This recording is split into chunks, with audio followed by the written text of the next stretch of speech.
Mahakasika indray kosa sara ny fitokonana izay nataon'ny Zotra 127 653 dia Nitsahatra izany nanomboka tamin'ity androany ity. Nilaza moa ny tompon'andraikitra fa efa nivaha ny olana na tonga an'izay fitokonana izay.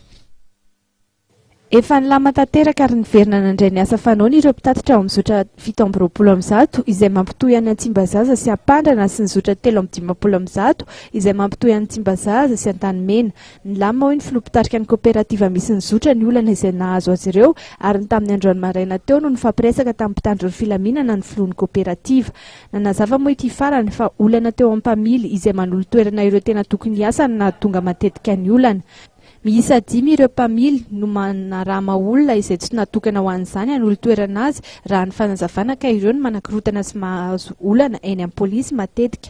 Efa nisy moa ny fifampiresahan'ny filohan'ny kooperativa sy ny tena anivon'ny komisaria ary mbola ho hita eo ny toy ny fanasaziana ireo mpamily ireo. No amafisin'ireo polisy hatrany moa fa tsy azo atao ny mamono motera eny amin'ny tombo fiantsonana ary saika hita taratra tamin'ireo mpamily izay tsy maintsy voasazy ireo fa misy no mamofona zava-pisotro misy alikaola izy ireo no mbola sady manao ny asa familiny ihany koa. Tsy azo ekena ho hiatrany ireo mpitandro ny filaminana ny zavatra toy izany satria ain'olona no entin'ireo mpamily ireo.